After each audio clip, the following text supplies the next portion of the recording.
pleasure to be here with you, and thank you so much for joining us. I'm Commissioner Rachel Saunders-Plakin, and today we are celebrating and honoring suffragist women.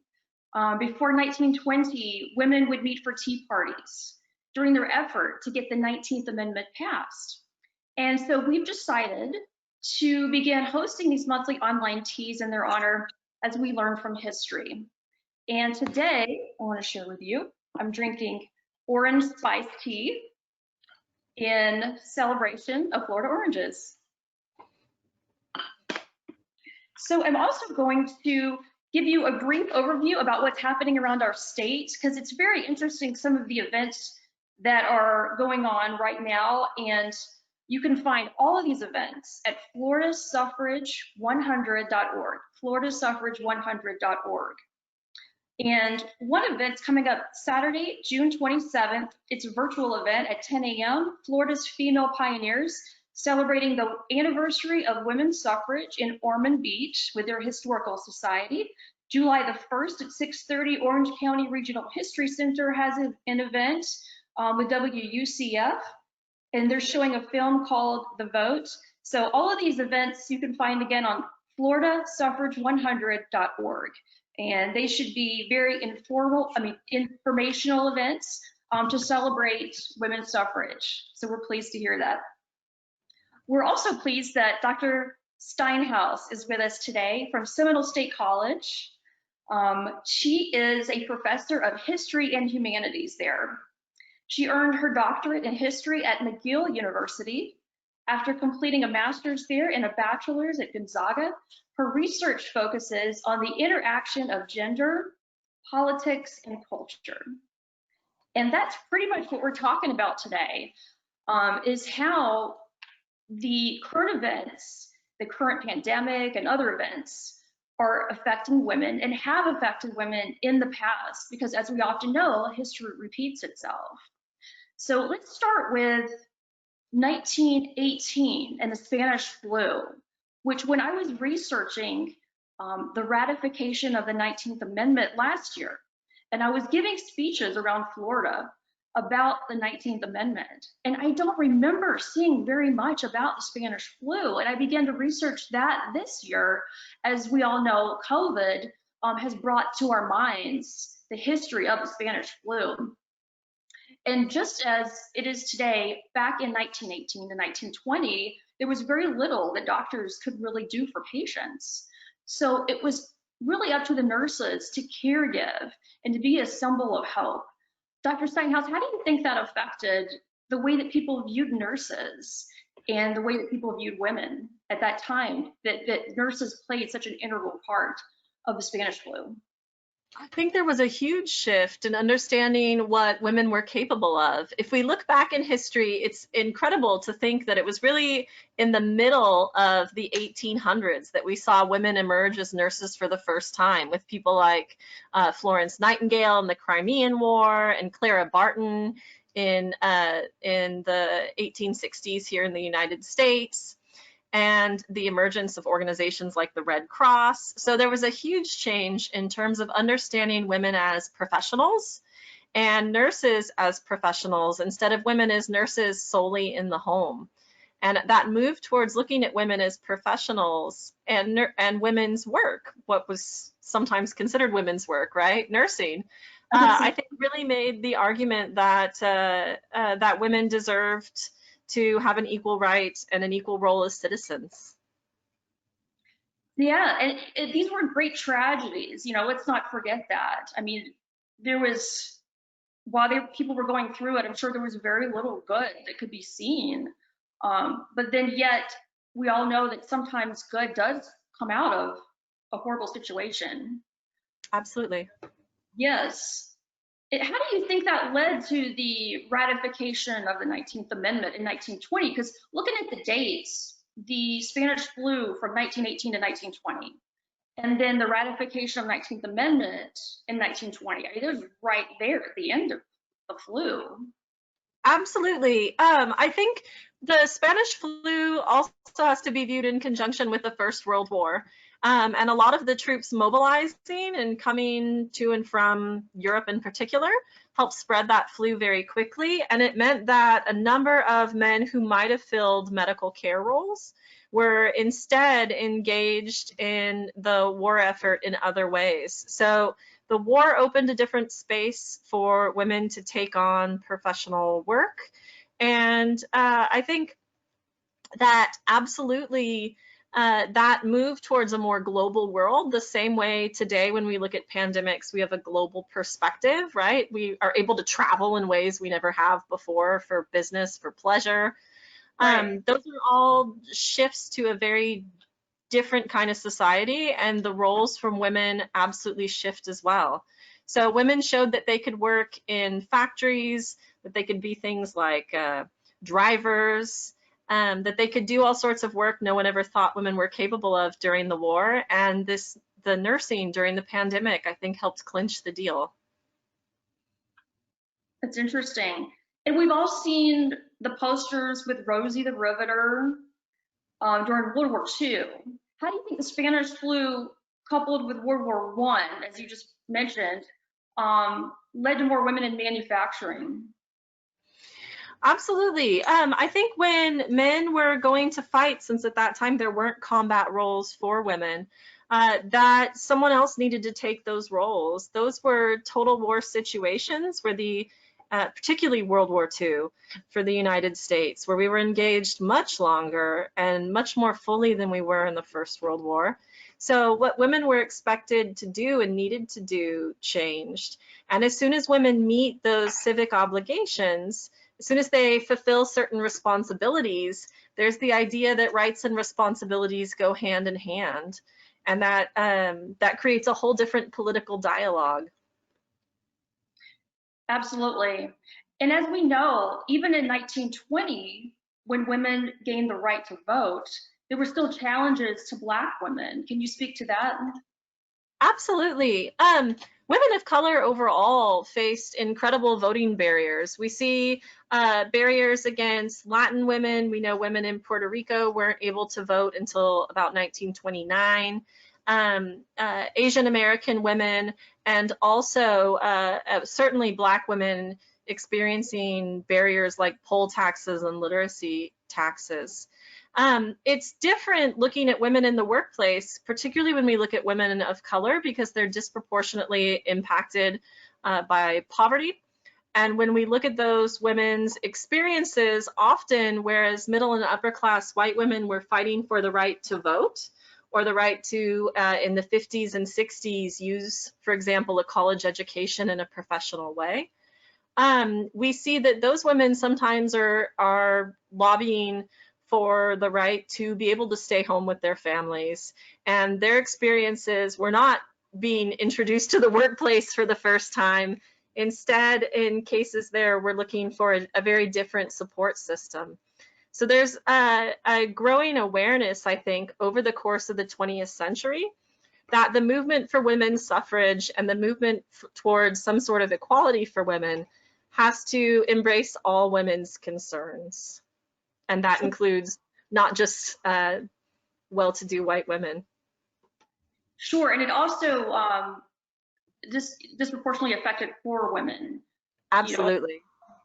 Even poor white women, unfortunately. Absolutely. So it and also in my research, what I found through the history of the flus, that the history of the flus is really a forgotten subject. What do you think that is? Is it because that it's been such a painful part of our history, or is it that we really don't know much about it? I think maybe it's hard to say. I think it's possible that we want to think less about it. I know we were talking before this started informally about how all of us hadn't thought much about the anniversary of suffrage and its relation to the 1918 influenza pandemic until the COVID pandemic struck, and then all of a sudden everyone's thinking about the role of pandemic and suffrage in a different way. And I really think that part of it is that maybe we just thought we'd gotten to the point where this couldn't happen anymore. I think humanity, every time something like this comes along, we're like, wait, isn't our medicine too good for that? Aren't we too sophisticated to have another one of these? It's a humbling experience in a way. Humbling is probably the perfect word for it. So it can be a painful experience to look at. As a historian, one of the things I find fascinating is how every time we have an outbreak, there's been massive social and political change that followed. So we see the end of serfdom in Europe when the Great Plague in the middle of the 1300s comes along. We see all sorts of changes after the influenza pandemic of 1918. And people start thinking about priorities in a different way. And people start thinking about the different experiences that they're having when something affects them disproportionately. So in that case, it was looking at women and their work. Right. Well, let's talk about COVID-19. And the beginning of this year, the Wall Street Journal reported in January that there were more women in the workplace than ever before, and in fact, more women in the workplace than men. With higher than unusual unemployment right now from the shutdown, do you think that more women will stay home, or do you think they will have to stay home? It's hard to say. As someone whose particular interest is gender, one of the things that fascinates me has been how our work-home balance has shifted with this working from home for a number of people. And certainly women who've had the luxury of being able to work from home have seen that trying to, for example, teach a class and raise all your children and homeschool them while you're working on Zoom, right, is a real struggle. And caretaking for things like elderly parents, these are still things that women do in disproportionately high rates. Sure. But women are also disproportionately involved in work in the service sector. And the service sector has been hit extremely hard. And we get into questions about what women who are necessary workers are going to do with their children, with their loved ones, and we see men's roles shifting potentially as they move more and more.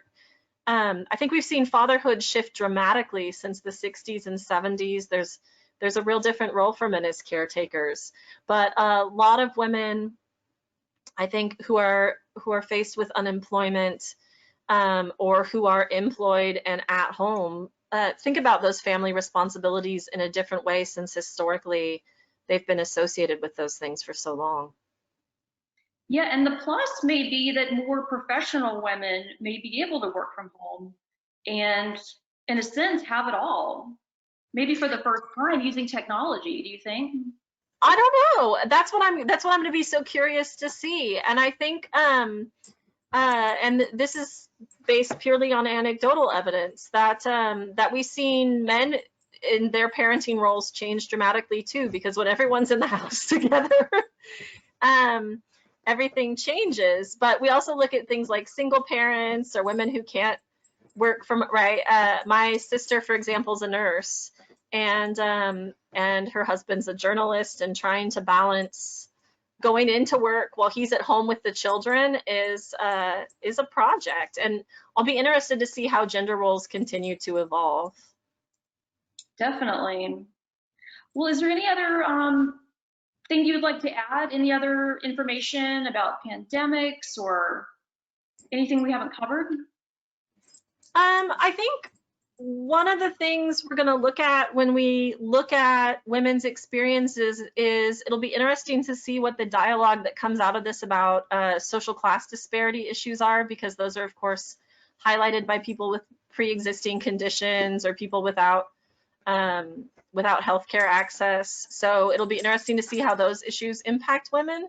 And I know there have been a number of groups that are worried about individuals who don't have a safe space. So for example, women trapped in a domestic violence situation, or men, since men can also be trapped in those situations.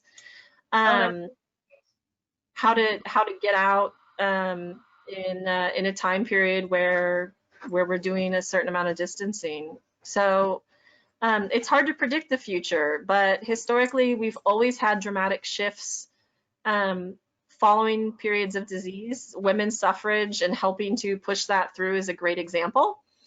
And it's kind of fascinating and also a little bit terrifying to go through history being made. That's true, and it's kind of sad, but hopefully we can take a tragedy, we can learn from the past and make something good out of it. Build a better world. Absolutely. Build a better world. I think that's the goal for all of us. So thank you so much for being with us. And can Rebecca hear us? No, they're coming in. Sorry. Let's see. We've got one that says, who were the women who influenced in Florida to get the vote? And how extensive was the Spanish flu in Florida, if we know that? Well, it's unfortunate that our awesome quiz wasn't working, because there was a lot of discussion of some of the more influential women in the quiz on the website that the state has. You all have done a beautiful job of putting that together. And one in particular I know we were going to discuss today was Ella Chamberlain. She was yes.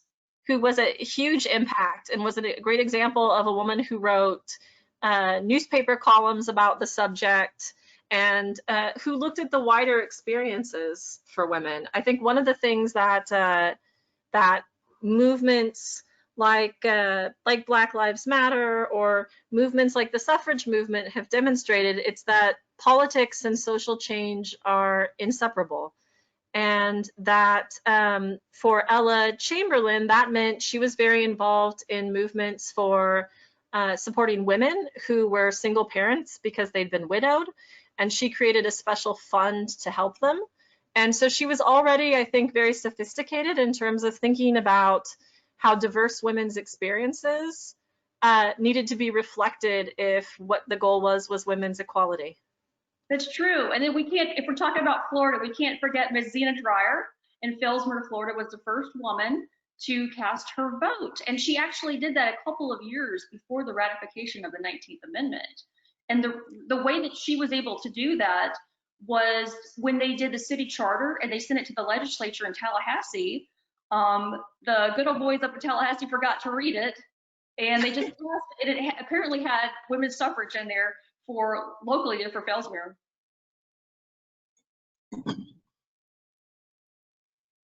Are there any more awesome. questions? Okay. Yeah, we have some more. Let's see. What is your theory on why states started allowing women to vote when our country was formed? So, you know, some states, when they were, before they became chartered states and part of the United States, they did allow women to vote, but they rescinded that right in the 1800s as they became states. I think Utah was one, Washington. Wyoming, yeah. Sure. I think part of that is that there's a different sort of mentality when you're not a state yet, and when you're looking for people who are going to form a sort of a civic body, when you're looking for people to be citizens, and you're sparsely populated, and women have a real different role there. I think that's one of the things that's so interesting about women's roles in municipal elections in Florida, is that Florida was had much more in common with these far western states in some ways before the 20th century, because as a good friend of mine likes to say, we were revolutionized with the invention of central AC. We were a rather smaller state before that, and we had a little more of a frontier culture. So I think we see just a really different attitude being taken on once states are more firmly established in statehood, and this desire to sort of fall in line and somehow fit the format of what other states are doing. But that's, I mean, that's my best guess personally. That's true, and I'll speak to also, unfortunately, Florida didn't ratify the 19th Amendment until 1969. But of course, women could still vote. It just was more of a symbolic ratification in 69. All right. Someone asks, I've read that the temperance and suffrage movements were interrelated. How about impact of flu? Is an impact on epidemics mainly in terms of population reduction in the past? And they relate that to the issue of serfdom and how that moved into free labor. I think that's absolutely part of it. It's part of its population reduction, so it changes the bargaining power. I think also, though, that even if we look at, say, the Middle Ages, when you have the elites of that time period able to flee, to leave, say, I'll use a British example and say that you have kings who were like, I'm out, and they're able to go to the countryside and get away from those more crowded populations during a period of plague. The people that are left behind all of a sudden are like, wait a second, what about me? And I think disease often, I hate to keep coming back to this phrase, but it really emphasizes and highlights disparities and inequalities. And some of us are able to stay safe much easier than others. And it makes people start thinking about why that is and if things should stay that way. And so I think part of it is that there's a shift in the population count, but it's also that populations start thinking about what their priorities are, what their status is. So there's also very much an intellectual shift. And with the issue of temperance, I would love to actually do a whole broadcast on this, because the women who were involved in the abolition of slavery and the temperance movement, there were a whole group of conservative women who helped to usher in the 19th Amendment. That it's a little known history that a lot of people aren't aware of. Because when you think about the women involved in that time, we always think of progressive women, but it was actually progressive and conservative women coming together to get the 19th Amendment ratified. I think we go back to the issue of social awareness, because a lot of the temperance women connected that to things like domestic violence, to things like abandoned children, and that awareness that the vote is an important issue, but there are other issues about women's safety and security that absolutely those women were aware of. And that's the sort of awareness we still work for, I think, on gender in politics. Speaking of children and epidemics and all of this, were children's rights brought to the forefront during this period, during the 1918, with suffrage, with the pandemic, with all of that happening? Yeah, there's a lot of discussion of that. In fact, one of the main arguments a number of suffragettes made was that as mothers, they needed to be able to vote to protect their children specifically. There are some very famous British and American suffragette and suffragist posters that have women trying to crowd under an umbrella with a husband or father with a kid holding onto one hand saying, "We can't all fit under your umbrella. I need my own for me and the children." And there's this idea that women's roles as potential mothers uniquely qualified them for the vote. And I think this is where we get the association of women with caretaking and nursing from women's roles as responsible for home health, from women roles as both professional and in their own lives as those caring for children. And that's everything from working women who were nannies and slave women trapped in those positions who were caring for other people's children, and women who cared for their own. So absolutely, motherhood played an essential role in both understanding women as healthcare professionals and women's campaign for the vote. And for temperance. And some specific Florida history question. In 1917, there were 2 bills providing for municipal suffrage in 2 towns in Brevard County. They were passed, but they were vetoed by Governor Katz. What was Governor Katz's position on suffrage, if you know? I don't feel completely comfortable and confident speaking to Governor Katz, but I can tell you that in 1917, in 1918, in those years, there was so much flux in people's positions in the suffrage movement. There were many people who were just becoming slightly more comfortable with it. And the United States entered the First World War in April 1917. So there would have been a lot going on at the time. We know Woodrow Wilson, the president, is a wonderful example of someone whose position shifted during those years. And I think that's a great example of how that upheaval that we connected with disease was going on a broad basis. I will add that in 1920, Florida had the first opportunity, well, in 1919, Florida had the first opportunity to ratify the 19th Amendment. They voted on it first, of course, voted against it, but Governor Katz did come out in support of it. So between 1917 and 1919, something must have happened. That's true. I believe I remember reading this in my research, and I remember reading that he would have taken it up, but he didn't have the votes. I believe that's what I read. Well, it's yeah, that's something that we'll definitely look more into. That's interesting. It's fascinating to see what happens and what changes people's attitudes, or sometimes those attitudes they have from the beginning.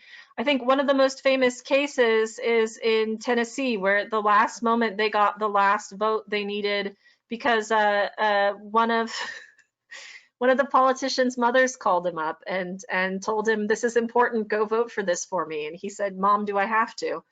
And she said, "Yes, absolutely." Oh, no. So I'm not sure if we have a lot of information on this, but we're asked, would you speak about the suffrage question in Florida that was a battle between the federal amendment or states' rights to award suffrage, and then which included the grandfather clause? So I have no clue what that is, but maybe our historian does. We'll speak to that a little bit. Did you want you go first, though, Dr. Steinhaus? No, go ahead. In my research, I found that a lot of women had some success getting certain states the right to vote, but they wanted that amendment because it just covered everything, and they didn't want to see it taken away. Yeah, I would say that sounds accurate. When we look at states' rights and federal government, that's sort of like an entire program in itself. It is. Particularly in the South. So I think that's about as concise as we can be in terms of what's going on there. It's like a rock solid done deal.